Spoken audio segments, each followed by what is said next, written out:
If you just watched my video about the tailored relocation roadmap, you know that one of the biggest decisions you'll make in your relocation journey is whether you can buy your North Carolina home before selling your current home. The good news is you may have more options than you realize. That's why I asked my good friend and trusted lender of more than 30 years, Scott Wittig, to put this video together. Scott's going to walk you through several financing options that can make buying before selling possible. More importantly, he's going to break down the costs, the timing, and the real numbers behind each option.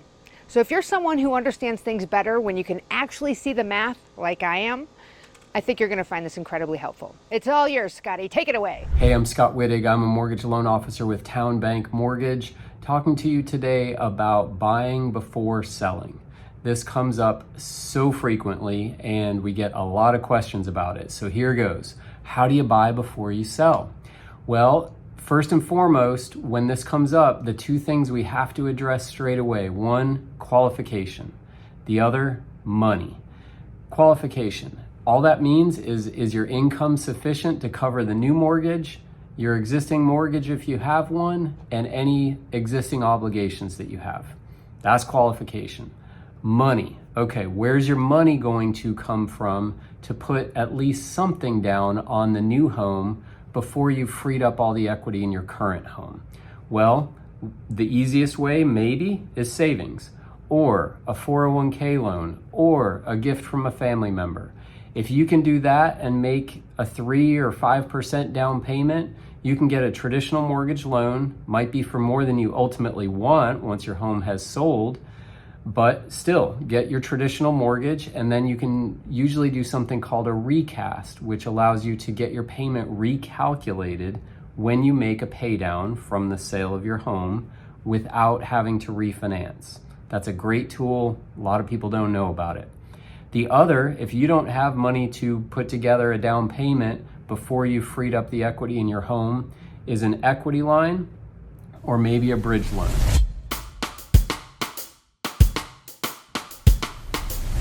If you're buying before selling and you want to look at using an equity line against your current home, here's how it might look. Say your current home's worth $600,000. You might be able to get an equity line up to about 90% of that value, which would give you access to a total of $540 minus what you owe on a current mortgage. So say you owe $200 on that mortgage right now. Well, you'd be able to get an equity line for $340,000.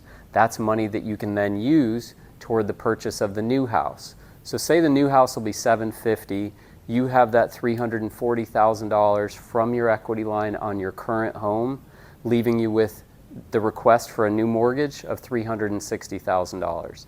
That's one way to do it. The costs tend to be pretty low, under $1,000 in most cases for an appraisal, credit report, title search, those kinds of things. And the timing to get it done is usually about the same as a regular mortgage loan, so maybe 3 to 4 weeks.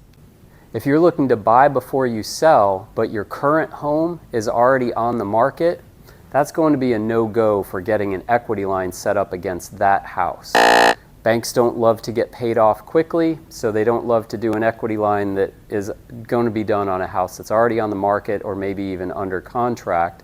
So we shift gears to the new home, and maybe we use an equity line against this one. Here's how that might look.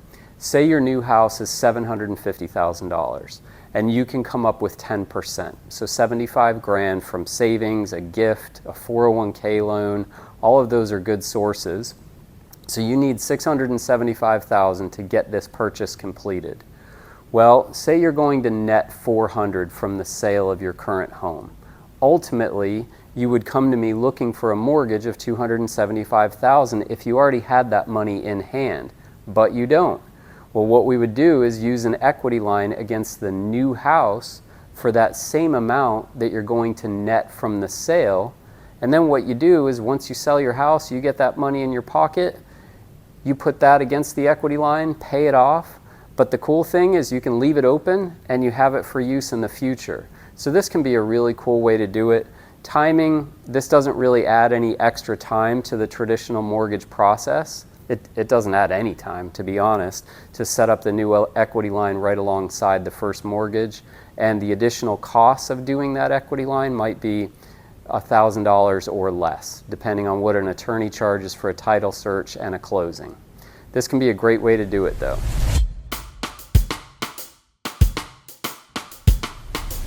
Bridge loans, what are they? They are a tool to help you bridge the gap from one house to the next house if you're looking to buy before you sell. The reason a bridge loan is different from an equity line is because it is known that this home is going to be sold soon. Whereas with an equity line, that might not be known, it might not be a thing. You might get an equity line a month after you buy a house, you might get it before you put your house on the market for sale. But a bridge loan is where it's out in the open. This sucker is going to sell soon. So the bank might be a little bit more conservative with a bridge loan than they would with an equity line. Here's an example of how that might look. Say your current home is worth $600,000. You might get a bridge loan for say 80% of that value. That would put you at about $480,000 that you could get access to minus whatever you owe on your current mortgage. So say that's $200,000. Well, your bridge loan amount that you might be able to get is $280,000. That bridges that money into the new home purchase. So say your new home will be $750,000. You have that $280,000 to put down from the bridge loan, and that leaves you with a $470,000 mortgage that you might need. Well, you might ask, what about the other 20% that you didn't get access to? Well, some of that will likely go toward real estate commissions, other seller costs. You may have things that you want to do to the new home to make it a home, to put a fence in, to do a little remodeling, that kind of thing. If there's none of that and you have that 20% or some equity left from your current home, you can always use it as a pay down against the mortgage amount if you borrowed a little bit too much. But this is how a bridge loan works. It basically bridges the money from the current home into the new home. How long does it take to get a bridge loan? Usually very similar to a traditional mortgage or an equity line. 3 to 4 weeks should do it. How much does a bridge loan cost? Well, it's very similar to an equity line. You'll probably have the cost of an appraisal, a title search, some recording fees, maybe some attorney's fees. Those will typically land between $1,000 and $2,000. And then this is the big difference as compared to an equity line. A bridge loan will usually have a lender fee associated with it because the bank knows they're going to get paid off soon, so they're not going to be able to collect a whole lot of interest. So that might be a 1% of the loan amount fee, so maybe $2,800 on this scenario with a $280,000 bridge loan. Might be worth it though to help get you from the current home into the new home. I know my lighting's not so great and the audio might not be perfect. We can't all be as good as you, Heather, but I have been doing this for 30 years and I kind of know what I'm talking about. So hopefully that shows through and is more important than the lighting.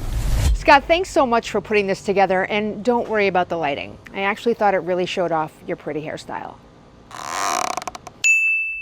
Seriously though, if there's one thing I hope you took away from this video, it's that there usually isn't just one way to buy before selling.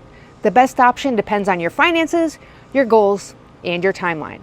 If you're still trying to figure out which path is right for you, head back and watch my tailored relocation roadmap video. It ties everything together and helps you decide whether buying before selling, selling before buying, or renting first makes the most sense for your situation. A huge thank you to Scott for breaking all of that down for us. Thank you so much for watching, and I'll see you next time. Bye!